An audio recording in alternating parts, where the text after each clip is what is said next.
US. We know that there is as much institutional racism in the UK, that the same institutional racism continues to lead to the deaths of a number of Black, Asian and minority ethnic people over the years, and again, right across our country. So it's something that we have to challenge here too. And with that sea change, we have seen people having conversations, but because of that significant impact, and because of the significant impact that the Black Lives Matter protests had, and actually also the Extinction Rebellion protests, we've seen the government, this government, move forward with that disgraceful race report and attempt to say that they were going to look into things, even though we consistently have said there have been a number of reports and inquiries that have gone past, which make very, very clear recommendations about what we should do in this country to combat institutional racism. Instead, they got a group of people together, headed up by someone who doesn't believe there is institutional racism, to conclude that there is no institutional racism in this country. What a complete disgrace. And I believe,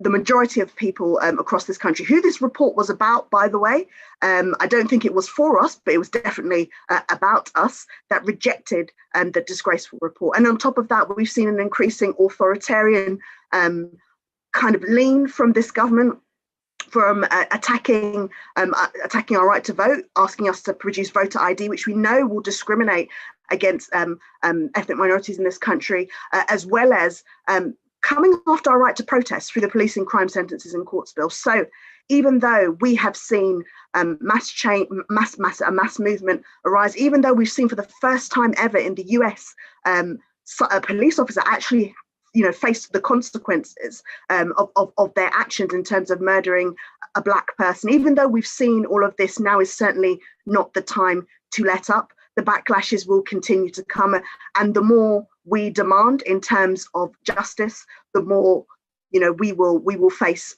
challenges. So today, on this day being marked by so many, and I'm sure many of the other speakers will ask this of you too, now is the time to reignite our commitment to the anti-racist movement, to make sure that we are not just being passive armchair anti-racists, that we are doing whatever we can, because we have to remember that if we are not part of the solution, we are only part of the problem. And I hope what we've seen throughout the past year has definitely taught us that. Thank you very much.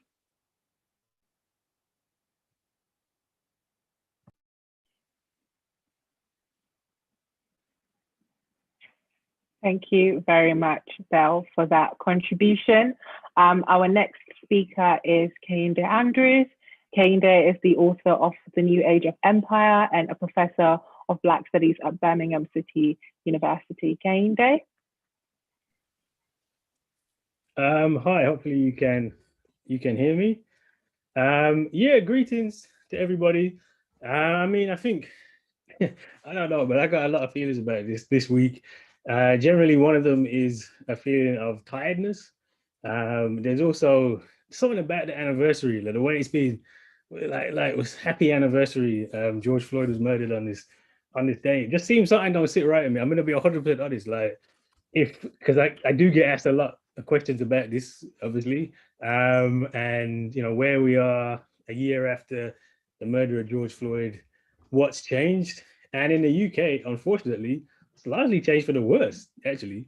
So last summer, there certainly was, we saw the big protests, and we saw lots of commitments, and the black squares and people kneeling, and I have to say, I imagine it wasn't just me, but Black History Month or Black Employment Month in October was a bumper year, right? Like all these corporations who never usually are calling for, can you do an event on this? Can you do an event on that? And you've seen lots of books get sold, and it's all at a discussion about race in the media, etc. And it's we're talking about race, but I do always warn people that talking about race ain't necessarily always a good thing. Like the United States talks about race all the time. Like they've been talking about race for hundreds of years.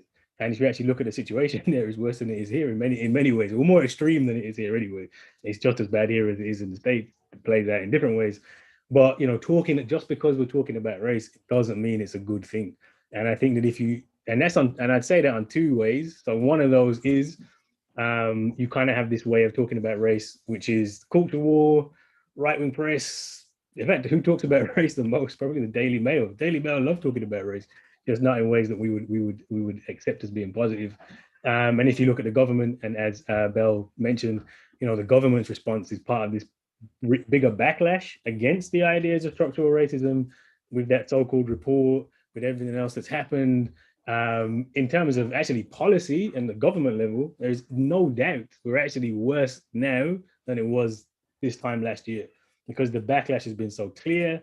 There's no racism into schools, there's no racism in society, there's no racism in the police force, there's no racism anywhere, right? We just need to Britain, not only is there no racism, Britain is a beacon for the world, right? And all this nonsense. Like, they're saying things now that they couldn't have said, or maybe could have said, but wouldn't have said a year ago. And listening to Kemi Badenoch, the so-called equality minister, defend that report a couple of weeks ago in Parliament. I mean, it really was like being in the 60s. So you have this strong backlash. And then the other part of that, talking about race, is we can talk about race in ways that make certain companies feel better about themselves, make universities feel better about themselves, make people feel better about themselves, but actually don't do anything at all. And unfortunately, I think that's where we are. I mean, I work in the university sector. I've seen our Black Lives Matter statement. I know it don't match the actual practice of what's happening. And all these corporations I spent the last talking to, how much has changed? If you actually look at it, not much at all. So I think not to be too negative about it, because I all said it really negative, I think what the positive of that is actually it's a welcome reminder of where we are. And like the minute that if we take talking about race as being progress, then we've lost already. It's good that we're talking about it. It's good that people are angry. We should stay angry. That report was actually a good thing in the long run, because it kept us all angry, and that's what we need to be. And that anger and that fire that we felt a year ago is exactly the anger and the fire that we need now, and we need to carry on, because actually to get the changes that we need, it has to go beyond just talking about it, beyond this kind of lip service, and actually this meaningful change that can only come about when we mobilize in big numbers and continue to do that. So I guess that's the positive. Hopefully we can keep that up. Thanks to everybody. Brilliant. Thank you so much, Kehinde. I think a lot of people share your sentiments there and your frustrations with where we're at the movement. So thank you so much for that. It's really, really useful. I want to encourage those who are watching on our social medias, continue to watch, share and comment. And those who are watching and sharing us through the Zoom, please use the Q&A button, which you should see either at the top or the bottom of your screens, to interact with us and give us some comments. We want to keep this conversation going. I'd like to introduce our next speaker, who's joining us by video, and she is the brilliant Elise Bryant, who is the Coalition of Labour Women President and United Against Hate, all the way from the US. Thank you. Hello. I bring you greetings on behalf of the Labor Heritage Foundation and the Coalition of Labor Union Women here in Washington, D.C., in the United States of America. Sisters, brothers, siblings, comrades, family. I want to start by giving honor to the First Nations people of this land, the Akahanik, the Assateague, and the Piscataway nations, on whose shoulders I stand.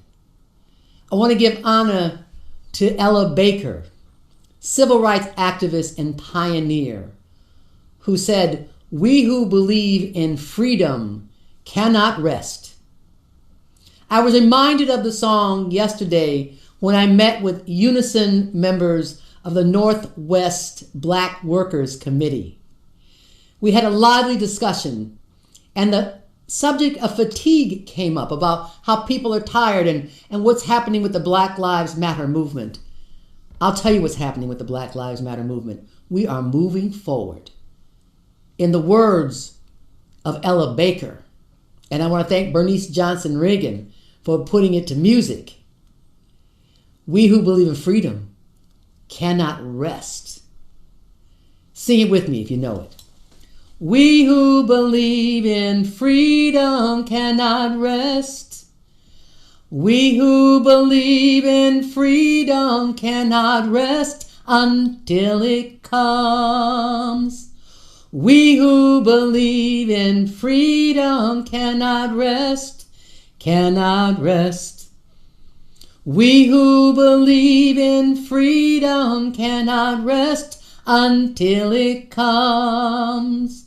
Until the killing of black men, black mothers' sons, is as important as the killing of white men, white mothers' sons. We who believe in freedom cannot rest, cannot rest. We who believe in freedom cannot rest until it comes. So we gather here today across the great pond, across boundaries, to join together to honor the life of George Floyd and to remember his murder, not to live in the past, but to remember the lessons learned so that we move forward. We cannot take time or step aside because of fatigue. We have to rest and recreate so that we have the energy to move forward. George Floyd is but one. And I don't have the time right now to name them all, but you know them. And they're the ones whose names we don't know, who don't make it to the newspapers or to the social media.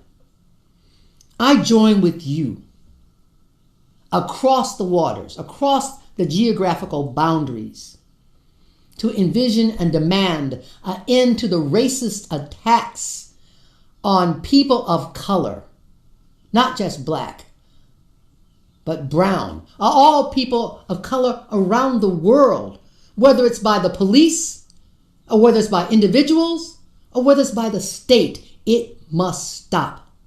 And that's the work we are called to do. And I undertake it with you, knowing that I stand on the shoulders of the ancestors who dreamed of this day for us to come together and demand justice for all. Giving thanks for the opportunity to share with you, giving thanks that on May 25th, let us all stand together wherever we are or take a knee in honor of the memory of George Floyd and the work we are called to do to bring an end to racist attacks. Stay well. Take care. I'll see you on the path. Peace, justice, and solidarity forever.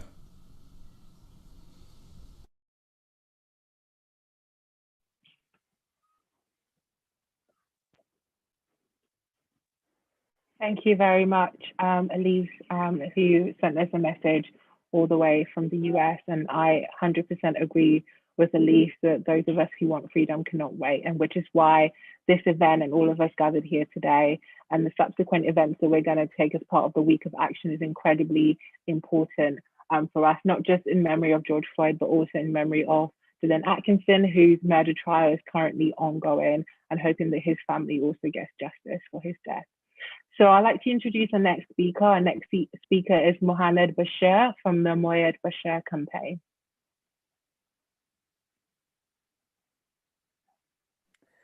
Hi, everyone. Thanks again for letting me join this amazing group and giving me a platform to speak on behalf of Moyed Bashir, my brother, who was sadly murdered by the Gwent police on the 17th of February. It really brought music to my ears hearing Elise singing earlier. It really touched me emotionally. And the fact that we're all here gathering together, remembering George Floyd after the long-awaited trial that everyone's been watching day in, day out. I personally have been watching that as well. Even though the laws in the US is different from the UK, but it was a huge learning curve for me. And I'm sure for others about how to look into this properly. I'm sure with Moyed's case, when that time comes, there might be a lot of similarities in there. But there's a lot of things that we'll have to make sure that with regards to police brutality, that should be looked into. As a family member, and what my family was going through right now is quite huge, and it's, if anything, I would never wish anyone to go through this right now, not even my worst enemy. And there's a few things that I think what I would like to learn from this is that definitely within the police force, you know, there could be a bit more education be involved in that one. So with regards to mental health awareness, also educating the police force with regards to, you know, the use of force itself, and the learning and integrating a little bit more about the ethnic minorities in the area or within the country. Definitely Black History Month, Black History training and learning that should be involved in there. And with regards to on another topic is that numbers don't lie. So till today, it's been 94 days since my brother passed away. And so far we have 6,543 signatures from people out there demanding to release the body cam footage, which we're still waiting for, because we want to know exactly what happened to my brother. And that's more than the 1,204 Gwyn police officers are currently still working there. And even yesterday, going back into how amazing that music can bring people together, when Elise was singing earlier. Yesterday, we just literally finished recording a song for my dearly beloved brother in my metal band, Torchbearer, and that will be released at some point when it's going to be up and ready. It's going to be another way of basically letting people know, and the world know, that no matter what, music will bring people together and unite us to fight against injustice, against racism, against hatred. We'll stand up together. Thanks for that, guys.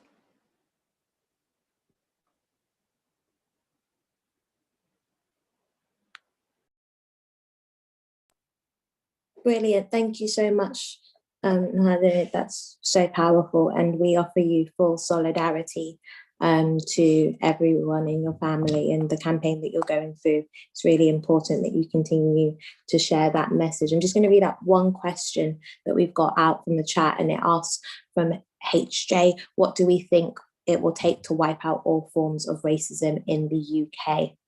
So thank you for that question, and please do continue to send those through. I'm going to pass over to my co-chair, Barbara, to introduce the next speaker. Thank you very much, Elizabeth. Our next speaker, really delighted to have them join us this evening, is Anna Rothery. Anna Rothery is the Lord Mayor of Liverpool.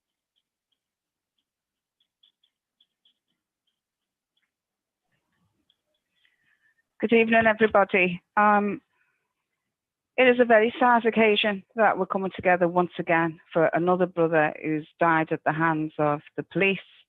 Unfortunately, George Floyd will not be the last Black man, in spite of the ruling in terms of the legal proceedings. We have got many George Floyds and Georgina Floyds around the world who are suffering from this hatred and discrimination on many occasions. I think we had a situation where we had the murder of George Floyd, and also we had COVID at the same time, or not round about the same time. And I think what it did do for people, it gave us the space to tap into our emotional intelligence and start looking and unpicking just exactly what racism is. People of colour like myself, we know what racism is and the damage that it does to us and our children and families. But for those who didn't understand, I think during the COVID period, those debates, those discussions, those conversations that took place, really, the rabbit was out of the hat and is not going to go back. Nobody can plead ignorance anymore about discrimination and racism and how it impacts on people. So there is nowhere to hide. So now is the time for action. There is no rest for the weary, as Sister Elise said. We can't stop now. We've still got a very long way to go. But at least we've opened up that dialogue. We need to make sure that we can use the legislation that's being put in place that offers us some protection. These are basic human rights that we're asking for. We're asking not to be killed. That's the reality. That's what we're asking for. We're asking not to be killed. I don't know any other group of people who actually have to ask that question. Many of our brothers and sisters are fighting for equality, and there is anti-discrimination marches and conversations taking place. But I don't see anybody from any other group asking not to be killed, not to be murdered.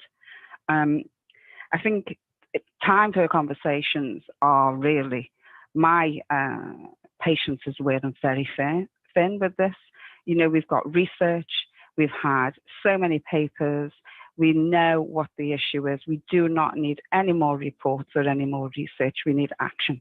We need to find solution-based approaches to change in how Black people are treated here in this country and globally. And we need to make sure that we also have the economic equality that takes us out of the poverty that we have to endure as Black people and gives us a voice around the table. I think in terms of George Floyd's, the court case, I really had to force myself to watch that on court TV. And, it was very, very emotional. And I was quite damaged after watching it. But I also knew that I had to watch it frame by frame, because I had to see this individual who could, sit with his knee on George's neck for that period of time and think nothing of it. That nonchalant look on his face as though he wasn't doing anything, but he knew exactly what he was doing. I had to watch everything frame by frame. And, at first, I was just too emotional to even get through it, but I forced myself to watch. And I forced myself to, think about what can we do to stop this from ever happening again. Our young people are at a greater risk than we were growing up. 50 odd years ago when I was growing up, yet the racism was there, but I believe it's worse now. And usually at a time when there's an economic decline that we're seeing at the moment, we are the first people to suffer. We are the first people to be put in a position where, we are the scapegoats for all manner of ills that fall on society. And so we have to be really mindful. Last year, I actually was taken, attacked by the English Defence League, and I took them to court. And I won the case, and I was very much surprised about that. And there were a number of things put in place for my own protection in terms of injunctions, etc. 6 weeks ago, I was called back to court on an appeal. And the judge who oversaw it actually overturned that decision. And so for me, on a personal level, that tells me that we still got a very, very long way to go. When something can be proven in a court of law about somebody's behaviour and their intention to place somebody in danger, and then be overruled by another judge in a Crown Court, that gives you some insight into what we're fighting. And so we need to renew our efforts.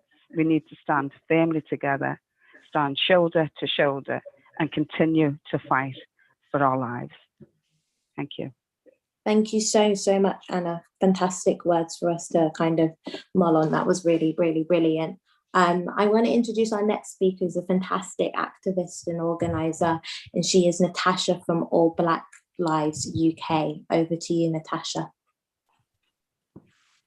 Thank you so much. And I just want to say, obviously, thank you for allowing me to be on this platform constantly and being able to use my voice as a young person.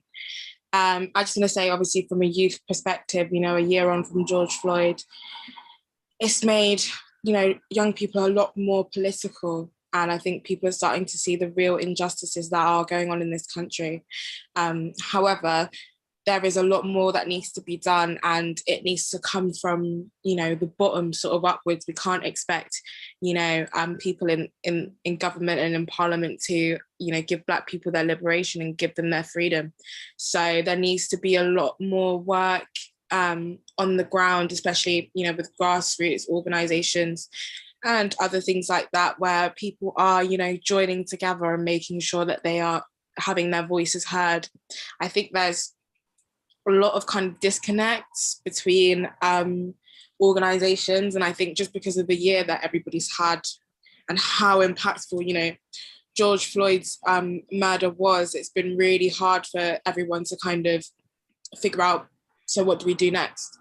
But I think what we need to do next is make sure that young people have a voice, especially, you know, young Black and brown people in this country, because they are living, you know, the experience of, you know, an economic decline, you know, racial injustice, you know, an authoritarian government is probably the way that we're leaning, and we're, you know, having the expense of that. So I definitely think more conversations like this panel need to be had a lot more often. And I think we need to be doing more stuff a lot more often, and getting our own media, and, you know, being able to mobilize ourselves in a way that is going to be able to benefit everyone. But I would say that this year has changed, like the last year has changed the course of history probably forever. So we all need to be very much aware of the things that are going on and that are going to continue to happen within this country, within Europe, within the United States. So I do want to say, obviously, you know, solidarity to everyone on this call at the moment, but also that they need to use young people more. I feel like young people are put aside quite a lot and not seen as, you know, people who are able to obviously take the brunt of what's going on. But a lot of the mobilization that we saw last summer did come from young people. So I do definitely think that's a way that we need to channel some of our energy as well, making young people feel like they do have a voice and that they do have a way to change the course of history in this country. Thank you so much.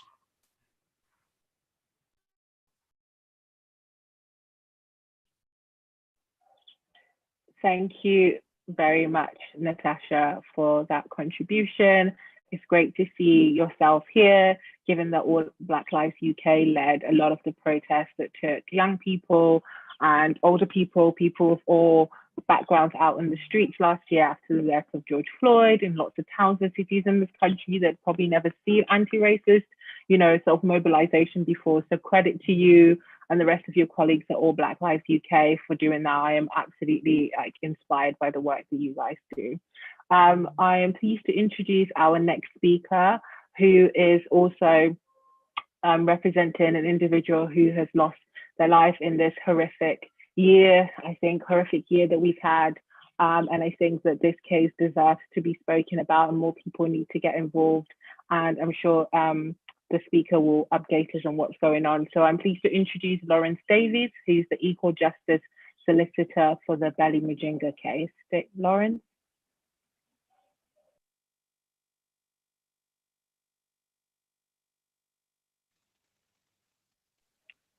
I'm really sorry, Lawrence, we can't hear you. Have you unmuted yourself? There you go. Better? Oh, yes, we can hear you now. Go for it. Start again, man. Thank you very much for having me on this event today. The good news on Mujinga is that the coroner ruled last week that there should be an inquest into Bally's death. So it's a first step forward in the campaign for justice. In sort of pausing to reflect, though, on what's happened over the last year since Bally died, and obviously with the George Floyd anniversary coming up as well. I mean, if you go back in time, between the 1970s and 2010, when the Equality Act came in, we all thought, to some extent, we're making progress in the campaign for racial equality and against race discrimination, certainly in the workplace, for less incidents of overt racism, less visible racism, and there was some sort of stigma developed where somebody was found to be racist. But unconscious bias really wasn't particularly challenged, and values weren't challenged, and the economic structures and inequality within wages, such as the race pay debt, etc., that wasn't changed. Disproportionalities weren't changed. So superficially, things were changing in terms of rights. But the reality was that no one was actually exercising them. And we have a Brexit campaign, and one of the unfortunate consequences of the anti-foreigner sentiment within that was racial harassment at work doubled, according to the TUC, from 2017 to 2020, from 16% to 31%. But again, the victims were still not complaining. Nobody was exercising their rights under the Equality Act. So for Belly, she had put a complaint of racism against her supervisor. That was just completely ignored because employers were becoming more and more empowered to not process race grievances. And it was that same supervisor that sent her out onto the platform that day on the 21st of March. She was assaulted twice on the platform by a white male for no apparent reasons. Hopefully the inquest will look at why he acted with such anger towards her, pointed at her, coughed and shouted and covered her in spittle. And of course, she died later on the 5th of April. But despite the Black Lives Matter movement, and which the Belly Mujinga case was very much part of in the UK, and the 2.1 million people who signed the petition, we've seen a lot of protests, but actually there's been no change in the economic situation. There's been no change in the disproportionalities in our society. And that's a problem. So we have at the moment 99% of people who suffer racism at work, even though racial harassment at work has doubled. 99% of race victims are not complaining. Only 1% are actually formally challenging the racism at work. So despite the Black Lives Matter movement, which is so important, it hasn't actually affected things on the ground. Who sues? What acts of racism are challenged? Because people are still afraid, and because the economic situation is as it was before. We have, for example, a race pay gap of about 37%, which is double the level that women suffer in terms of unequal pay. The race pay gap now, the debt is about £300 billion. So I would say if you transfer £300 billion to black workers in the UK, that will be the first significant step in tackling race inequality in the UK. That would be the first step. We've just spent £1 trillion fighting COVID. A £300 billion transfer to the black workers would change our society in a positive way and be an amazing step forward. But at the moment, race equality for Belly Mujinga's family is that after her death, she might receive a measure of justice through the inquest and through civil litigation. And for George Floyd's family, it's much the same. They've achieved a measure of justice after his death, but race equality has to be from birth. It can't be just from death, and that's what we have to change. Thank you. Thank you very much. Thank you very much, Lawrence, for an update on the Belly Mujinga case. Just wanted to read out some solidarity messages. So we have solidarity from Harlow, Plymouth, South London, Derby, Liverpool, Kidlington, Stoke-on-Trent, Ireland, Chesterfield, Newcastle, CW, Paisley, and Kent. And we have a solidarity message from Dennis Fernando to Anna Rothery. He says, full solidarity, Anna, in your stand against the EVL. And I completely agree, we're all behind you. Elizabeth? Thank you so much, Barbara. I want to introduce our next speaker, Andrew Boateng, who was accosted by the police while cycling with his son. And it's a really important story for us to hear. So over to you, Andrew. Thank you so much for being here. Hi, thank you for having me. I'm Andrew Boateng. In June last year, a few weeks after the horrific George Floyd incident, I was involved in an aggressive stop and search incident with my 13-year-old son. We were out on a charity bike ride in conjunction with Kick-Off at 3, who support many good causes in affiliation with the Black Police Association and actually the Met Police. When we were stopped at Taser Point, really in London, my son sustained injuries to his face and his body after being pursued into thorny rose bushes, where he was handcuffed along with myself and then held and questioned about a stabbing that had taken place in the local area. We were told that we were stopped because we fitted the description, as per usual, of being black and on white. In my opinion, this was far too vague a description and highlighted the issue that anyone of colour in the area could have been stopped at any given point and subjected to a similar ordeal. My issue is that children are often stopped alone, actually with no parents around to help. They do not know their rights, and they don't know how to de-escalate situations where confronted with aggressive officers with tasers. In the US, it's even worse, as you know, as youths are confronted by officers with guns. The stats demonstrate that Black people are around 9 times more likely to be stopped and searched, and only a small proportion of the stop and search results in arrests, but most end in no further action.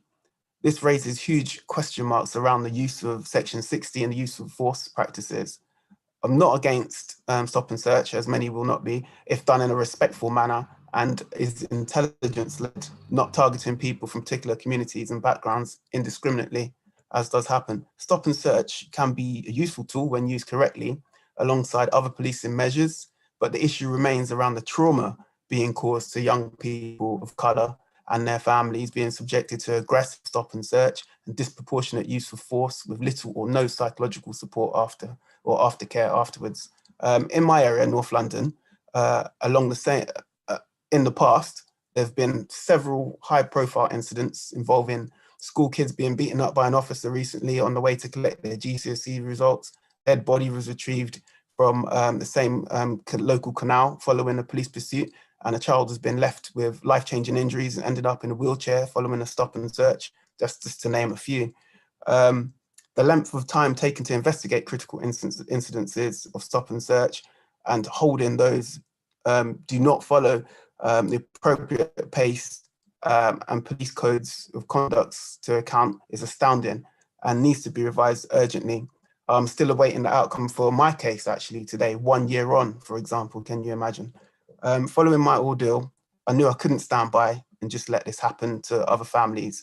So I've since agreed to join various police scrutiny groups, including the local independent advisory group, stop and search monitoring groups, Deputy Commissioner's external reference group, where some good work is actually being done alongside some good people within the police and beyond who are pushing for positive change from within. However, the problem is systemic and goes much further than some individuals following bad practices. Education, I think, is key at all levels. Systemic racism in the UK and abroad goes wider than just policing the judicial system. We see the same problems in schools, universities, education, in the workplace and our healthcare systems. Therefore, it's up to us as individuals to stand up in unity with our allies, keep the momentum going now that we're being heard, get organised, speak out where injustice is evident in order to create a fairer, safer, and more equitable society for future generations across the globe. Following the incident, I think my life has changed drastically. Been involved in quite a few projects now. So one of them is Squash the Beef, which is an anti-knife crime documentary we're making with Need More Football, who I work for as well. We're trying to develop diversity and unconscious bias training with ex-pro footballer Michael Dewberry through his Made Leaders organisation. We're looking for funding at the moment for that. There's a Safe Zones initiative set up with Community Youth London and YMCA, working with Deputy Commissioner's offices. There's loads of different things going on with kickback-free tournaments that we're trying to help bridge the gap between youth and police through the power of sport. Corey Johnson's doing some stuff with youth creative hubs, training programs across London to bring young kids doing positive things. And we've recently had successful youth-led Stephen Lawrence Day event along with the Stephen Lawrence Day Foundation.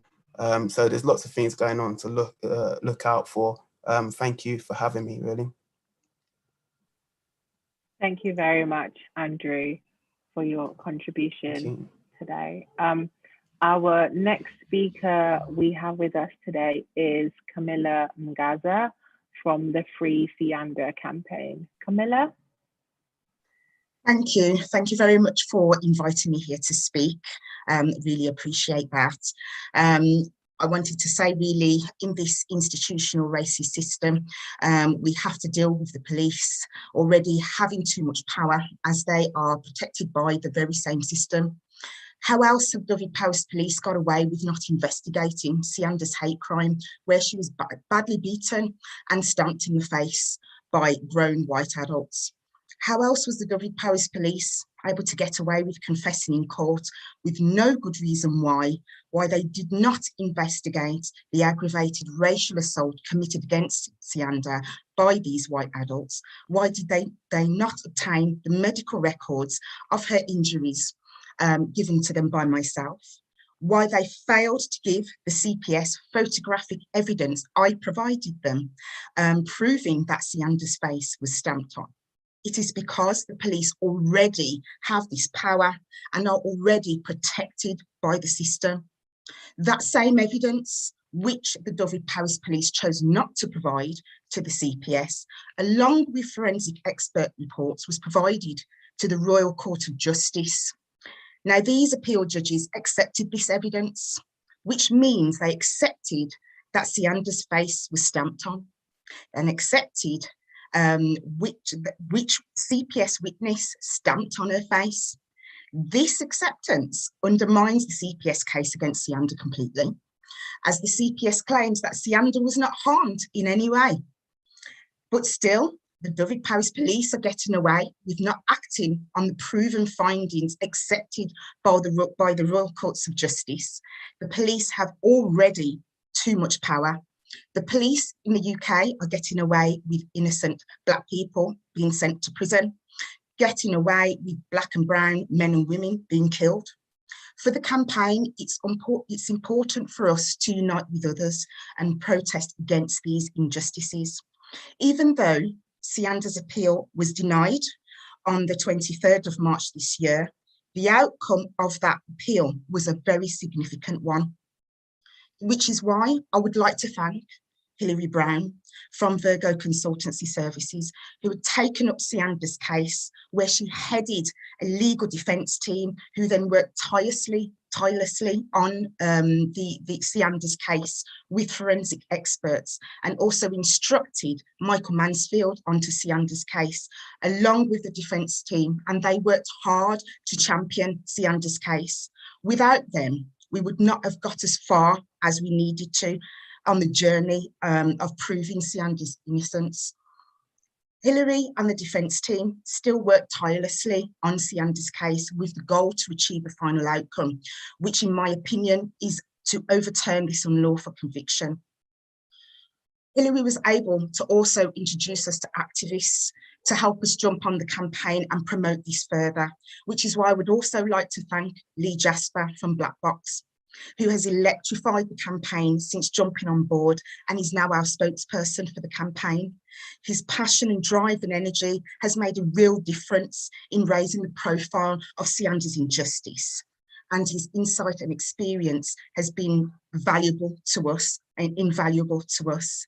Along with 570,000 signatures supporting Siyanda's campaign, and I agree with her injustice, it's important for us to keep protesting against the racism that is embedded within the police system within the UK. And, you know, with this bill, it must be removed, and we need to unite with others, which we are doing as a campaign, to protest against this racism and institutional racism that we have in the UK. Thank you very much for listening. Thank you so much, Cammilla, for sharing that. You're really driving home the point of why we are all involved in the campaigns that we are involved in, and it's really encouraging to hear all that you've gone through and are continuing to go through, and that strength is just really brilliant. So thank you for sharing that with us. I'd love to introduce our next speaker, all the way from the US, Reverend Kobi Little, who is president of the Baltimore NAACP. Over to you, Reverend. Thank you, Elizabeth, and my special thanks to Stand Up to Racism UK, to Weyman, to Sabby, and to Elizabeth and Barbara. Greetings from the United States, from Baltimore, and from the Baltimore NAACP. 1 year on, following the televised murder of George Floyd, the question is, where are we and where should we be going? Yes, we are glad to see that Derek Chauvin was convicted of murder. On August 23rd, the trial for the remaining suspects will commence, and we'll continue to track that. But at the heart of the work that we must do is the recognition of the colonial impact on our communities that result in hate, that result in the denial of white supremacy in corporate spaces and in government spaces. We must continue to reject those who deny the existence of white supremacy, those who denied the existence of institutional and systemic racism and inequity. It's important for us to reject the CRED report. It is important for us to stand up in the face of those deniers and to draw the connection so that the whole world can see the connection between racism and institutional inequity and police violence, police terror, and government-sanctioned hate and violence. We must also be about the work 1 year on from the murder of George Floyd, of healing from the terror and the trauma. Police violence creates a spiral of violence that goes beyond the particular incidents and often sees people who are subjected to the terror and the trauma of police violence committing violence in our own communities as a coping mechanism. And so whether or not it is policy violence or it is physical violence or emotional or verbal violence, we must all be aware of the cycle of violence that is perpetuated when there is state-sponsored violence. So that's a call to all in our communities to be intentional about healing and addressing the fallout from police terror and police violence. Over the last 12 months, we have shown that we can organize on a global scale to protest. The challenge before us now is to continue to organize in a sustained way to affect global change. And for this reason, I appreciate Stand Up to Racism for their sustained efforts to keep the conversation going, for sharing information with us all. We've seen over the past year the response to the murder of George Floyd. It's an excellent demonstration of global citizenship. Humanity across this planet has organized their outrage and demanded change. Global citizens in countries around the world did not hesitate to take action, to take to the streets, nor did they wait for their governments to wait for their governments to act or wait for permission from their governments to act. The time is short, there's so much to say, but in this moment, I would like to offer a voice of solidarity with the Palestinian people who in Israel are subjected to police violence as we speak, and who in the Gaza Strip are subjected to the other side of state-sponsored violence, the other side of the coin in military aggression. And we must recognize this hateful violence as it shows up here in the US or there in the UK or anywhere in the world. And we must, as people of color, stand in solidarity with one another against this violence. God bless you all. Power to the people. Keep the faith. Thank you very much, Reverend Kobi, for joining us. Our next speaker today is Ryan Colaço. Ryan is a campaigner and was also a target of racist stop and search. In fact, he was the target of stop and search after he'd just been on the news to talk about stop and search. Ryan will tell us a bit more about that experience. Yes, hi, thank you very much for letting me be on this platform with some very great and eloquent speakers. And yeah, and I welcome anyone that wants to connect with me as well. We need to fight this together. But yeah, this time last year on the 23rd of May, 2020, I got aggressively tailgated by a Metropolitan Police territorial support van to the point where I couldn't see the number plate on the vehicle. And I pulled over and started to get my camera out to record because the manner I got stopped was excessive, and I knew I was innocent. I thought I was under arrest. I got put in handcuffs when I asked basically why I was getting searched. And again, officers didn't have any PPE, no face masks, no gloves until I asked.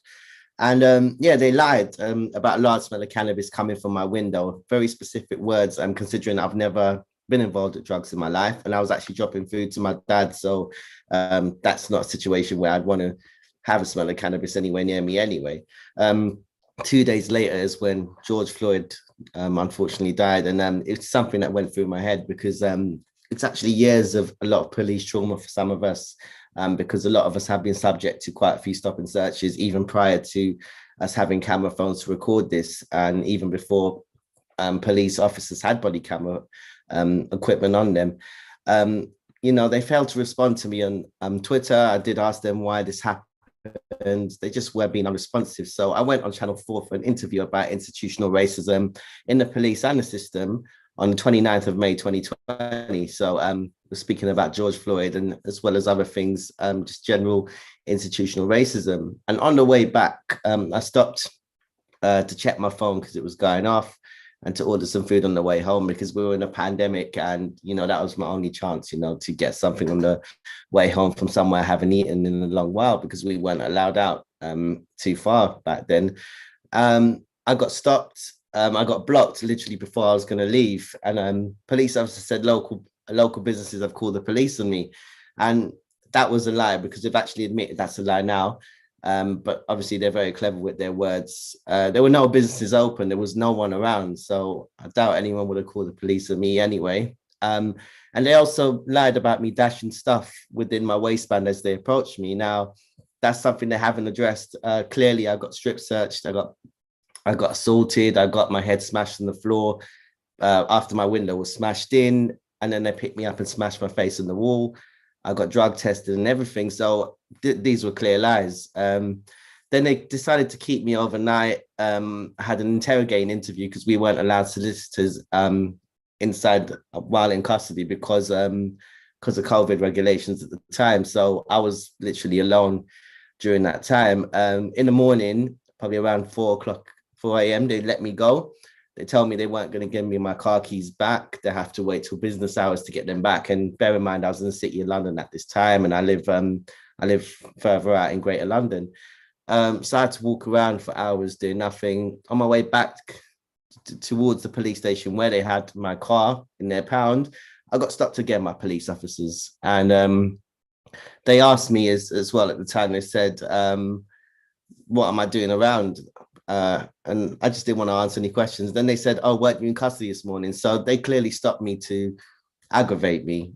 And then they said there's cameras watching me if I was up to no good and things like that, which was unnecessary. 30 minutes later, when I reached to get my car back, they sent those same officers that stopped me on foot to give me my car back. Which I'm just trying to understand the logic of what kind of game they were trying to play. The officer drove my car out and the window was still smashed. My car was completely trashed. I've got pictures and videos of all these things I'm talking about because it does sound like a fairy tale at times, even when I'm saying it. But there's a whole thread on Twitter of this actual story with evidence, videos and pictures. And I asked them if they're going to pay for the window. They refused. They said, look, you just need to make a complaint. And we all know the complaints procedure is completely useless. It's there to protect police officers. On my way home, I called them again. I recorded this conversation of them saying they're not going to pay for anything and everything was lawful. And it took about 5 months before I got cleared of obstruction because I was released under investigation. Now, this is a charge they made up. I got cleared by the CPS. And despite me being clearly innocent, this is them wasting police time, as far as I'm concerned, wasting public money. And between that, on the 29th of September, I got stopped again. And I was working at this point as well. I work as a location manager in the film and television industry. So part of my job is driving around, especially with locations in mind. They lied about me doing a sudden turn when I saw them and then a sudden stop. Now, this sudden stop wasn't a sudden stop. I was trying to park and they blocked me from parking. So, they're very clever. Well, they think they're very clever about how they go about things. And there was even letters in my car showing I was meant to be in that place. They know that I was meant to be in that place when they stopped me. Now, they spoke to me in a completely condescending fashion throughout. They handcuffed me, so I get handcuffed all the time. I got fines for my number plates being illegal, and they were just generally unprofessional the whole time. I was scrambling around for a screwdriver after to change my number plates because, they said they're going to find me again. I did tell them the plates were legal, but they didn't want to listen. They cost me a day of work on the weekend because I had to get an MOT done and I went to a police station to prove they're legal.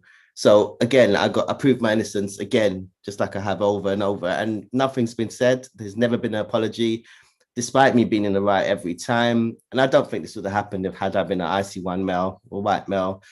Or in a privileged position, And another thing to mention is police officers, they get protected, you know, and there's a lot of investigating internally happening within all these police forces. That includes IOPC, who I believe are internal as well. You know, they should be lying. I mean, they should be charged, sorry, for lying in positions of trust and for being, and they're under oath as well. They should be getting bigger consequences than a general member of the public, but we can see every single time they're getting protected, and nothing's going to change until we collapse this entire system that's institutionally racist. So it's right from the top. It filters down to our NHS services and everything. You know, it's something that's it's the core of everything, and we need to break it down and we need to rebuild it, because I don't think anything's going to change. All these things about training police officers, nothing's going to change. Even having people of color in the police forces, it's not going to change, because they're just going to be working in an institutionally racist system, and they're going to be infiltrating these laws. So we just need to collapse it and bring it back up again. We've seen nothing changes throughout history without revolt and, you know, using our voices. So we just need to use our platforms. We need to connect together, and we just need to keep going at this, because yeah, we just don't want to see this anymore for future generations. Thank you again for giving me the chance to speak.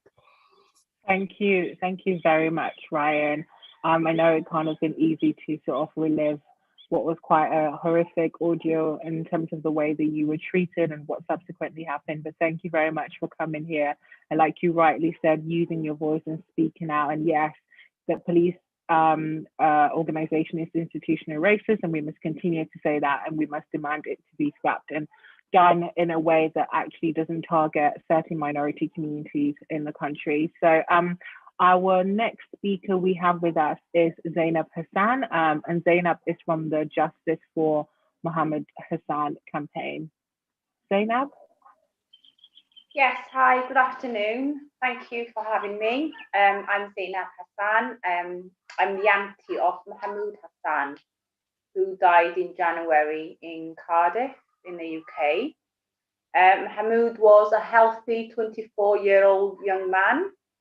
He was arrested, kept overnight,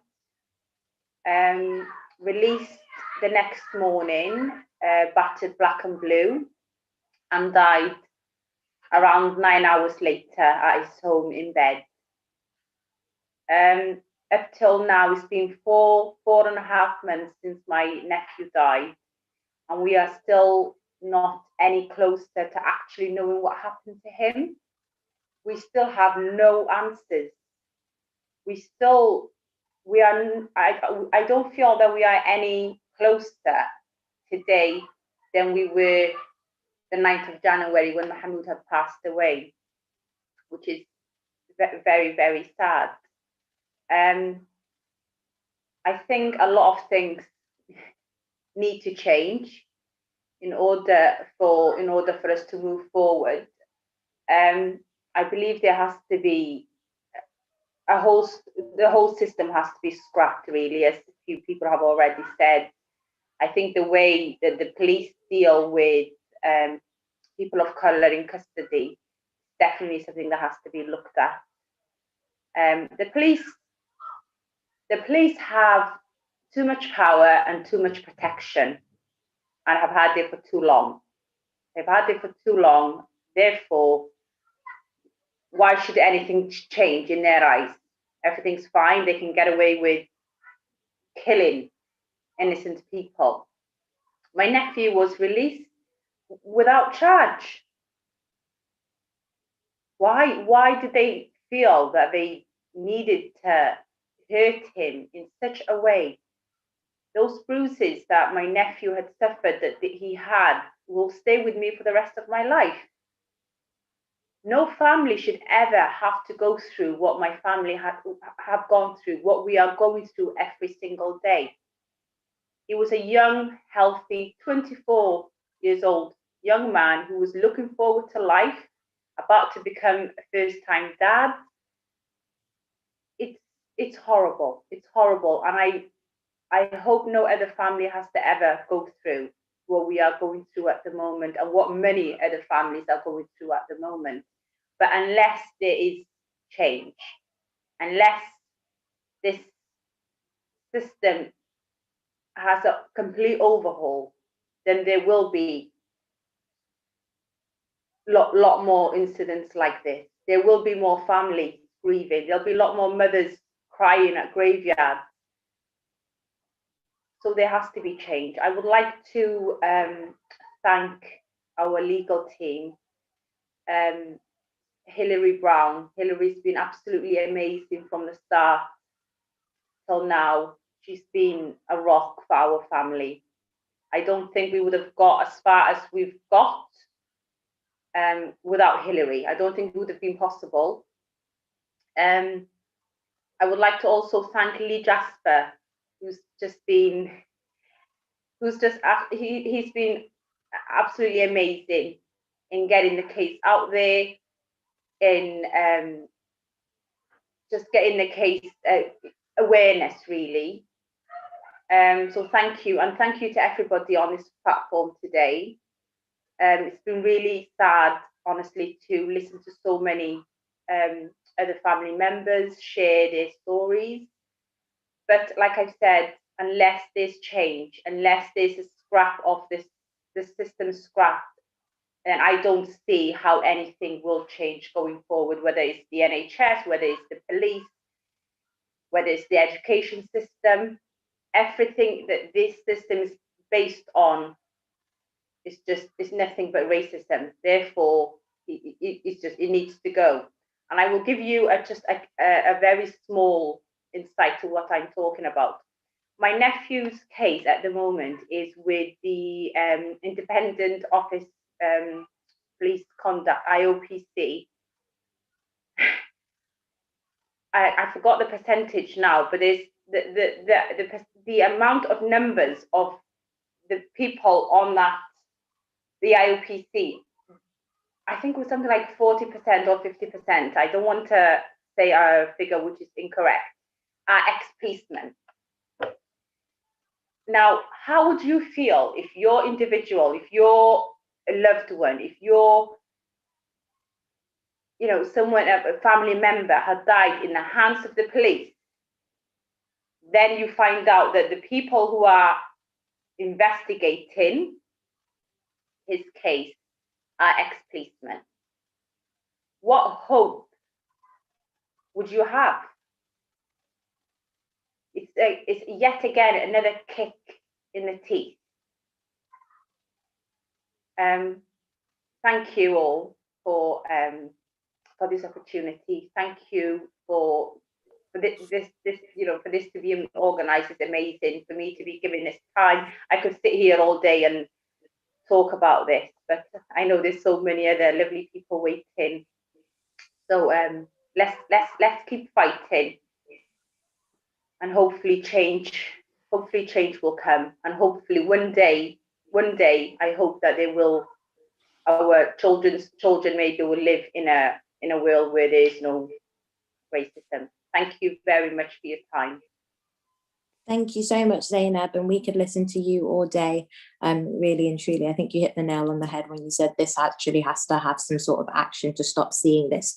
And we're getting lots of messages of support and solidarity. Janet says, this is a horrific story, Zainab, very sad. I hope you and your family are receiving support and solidarity. And we have Stefan who said solidarity from the CWU Newcastle branch. So brilliant. Please do keep sending those in, people. It's fantastic to have so many of you watching with us.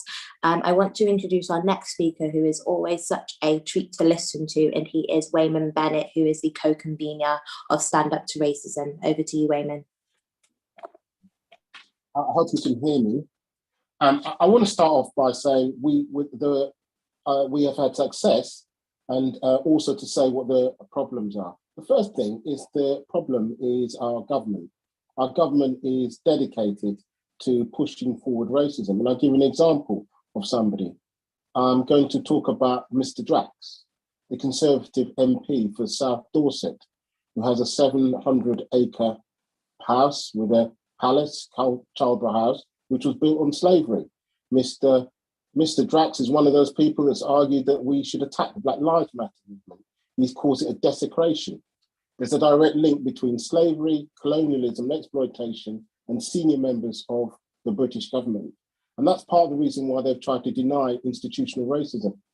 I want to bring solidarity and unity to all the people that have spoken before about the discrimination that they've faced at the hands of the police and institutional racism, which was acknowledged in the Macpherson inquiry.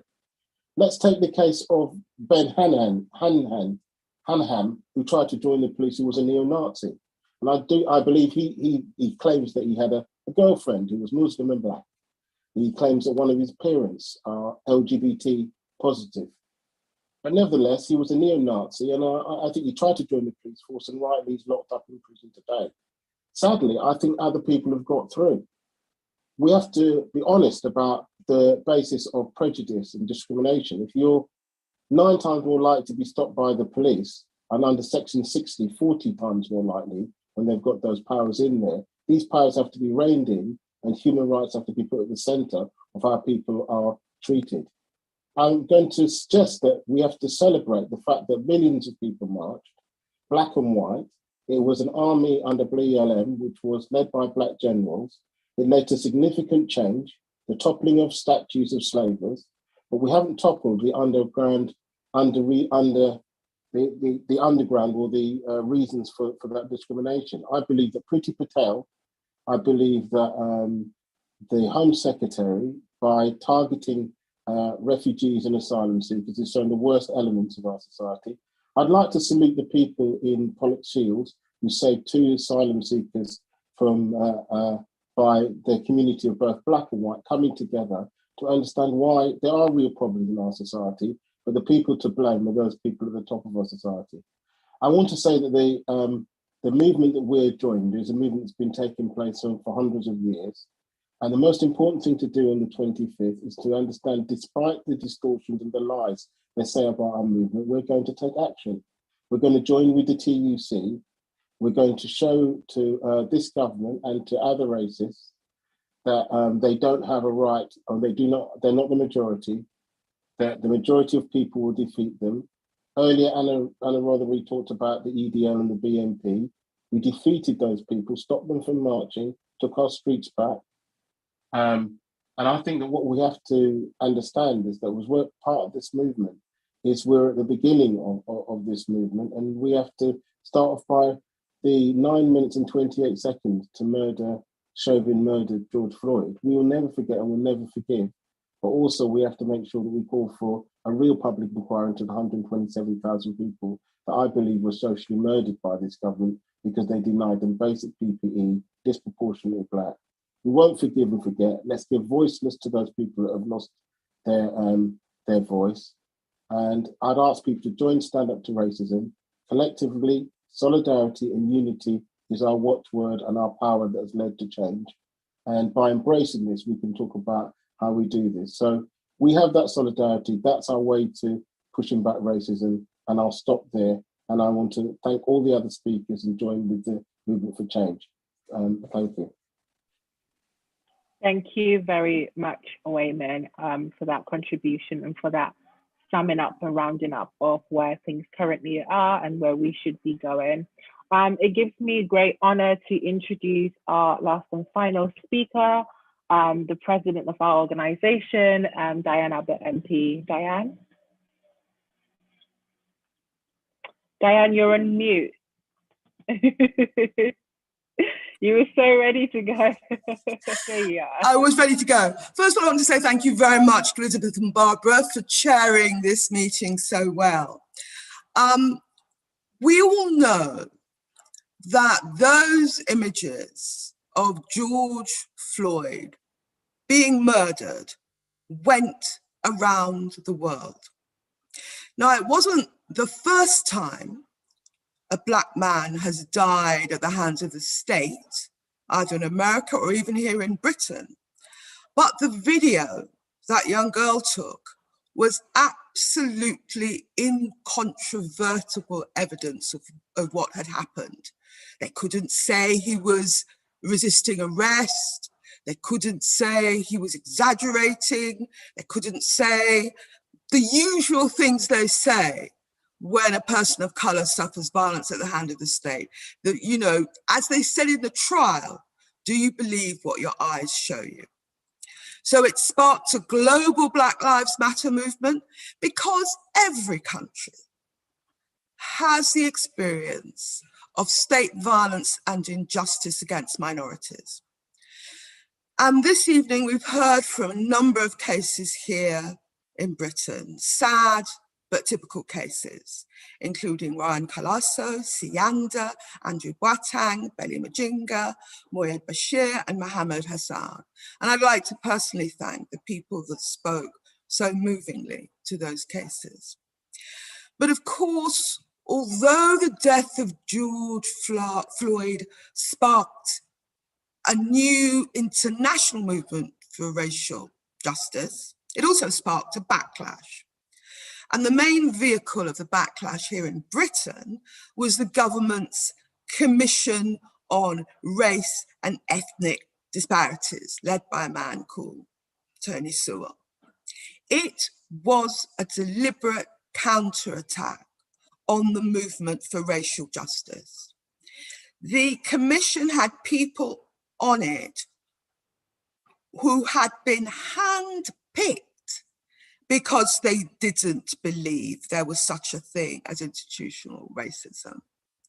And can you imagine trying to put forward a report which says there's no such thing as systemic racism in the era of coronavirus, with the systemic racist outturns for people of colour, with the long-standing issues of the education system and the systemic issues for Black young people and their families in our education system, whether it's disparate outcomes, whether it's the level of suspensions, whether it's what you're seeing most recently, that some schools and academies are trying to restrict how Black children wear their hair because it's blocking the sight of other children in the classroom, that they can't wear brightly coloured hijabs.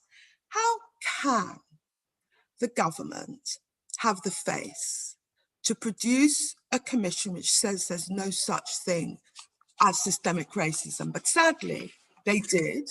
And that's because if they accepted there was such a thing as systemic racism, they would actually have to do something about it. And this government is determined not to do so.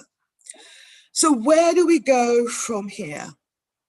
First of all, we have to learn from each other and learn what is happening up and down the country. And that's one of the things that have made this meeting so important today. We also have to keep fighting and support each other.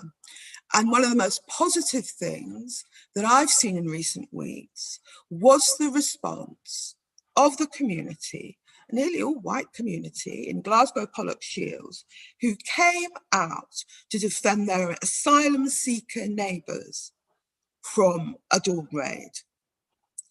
So we have to learn, we have to keep fighting, we have to go forward, we have to make those international links, because as you heard earlier, we who believe in freedom cannot rest. I'd like to thank our two chairs, and I'd like to thank all of you that came to this important meeting. Solidarity. Thank you very much, Diane. What a powerful and excellent way to end tonight's meeting. Thank you, everyone, for joining us, for taking the time out to join us today. We really appreciate it. Just a couple of announcements before we leave, but also just very quickly, some solidarity messages. So we've got Ebony Kingston says, as time has gone on, which is all too common, Ryan's story makes me more and more incensed. This is why police hate being filmed by the public. When we tell people nothing has changed, I don't say it lightly because it's a fact. With regards to police covering for each other, it's a case of them marking their own homework. The police of brown skin makes no difference in the institution that's infiltrated with racism. We have Janet says, this is such a horrific story. Zaina, I'm very sad. I hope you and your family are receiving support and solidarity. Phoebe says, solidarity with everyone. So thank you very much, everyone, for tuning in. Just a couple of announcements to make before we all head off and have our dinners and enjoy the rest of our weekend. Is that on Tuesday, We're marking the anniversary of George Floyd's death with our global, national, international Take the Knee action. So we're asking everyone to take the knee, whether you're at work, in the park, wherever you can. Join your local Take the Knee protests if they're happening. There's a list of actions that have been posted in the chat that can also be found on the Stand Up to Racism website. We really encourage you to take pictures, take videos. Please share them with us. You can send them to us via email. You can send them to us on social media. And we're encouraging everybody to post their pictures, their video, their actions at 6 p.m. on Tuesday as part of a Twitter storm. Now, we want to trend like we did a couple of months ago. So please do take your pictures, your videos, whatever it might be, and please tweet them. And we're using these hashtags. Hashtag the UK is not innocent, Black Lives Matter, Take the Knee, hashtag say their name. So we would definitely encourage everybody, if it's at work, if it's at home, if you're working from home like myself, please get someone to take a picture of you and hold on to that, and we will tweet that out on Twitter at 6 p.m. onwards. And I finally want to say that all of us gathering here today, the work that Stand Up Racism is able to do, the fact that we even exist, is all possible because we get incredible and immense support from all our speakers, but also from all of you who are joining us online, from all our local activists and groups as well. So I'd really like to encourage people to join Stand Up to Racism. Again, the link has been posted in the chat if you're watching online. So please do join Stand Up to Racism. If you want to be put in touch with your local group, please do send us an email, or a list of local groups can be found on the left-hand side of our website. Finally, also want to say that we also have merchandise as another way of supporting Stand Up to Racism. Please do head to the website and take a look. And I'm sure we've got it in everybody's size. And thank you very much for joining us. Look forward to all the incredible actions that you'll be doing next week, Tuesday. Solidarity. Have a wonderful evening, everyone.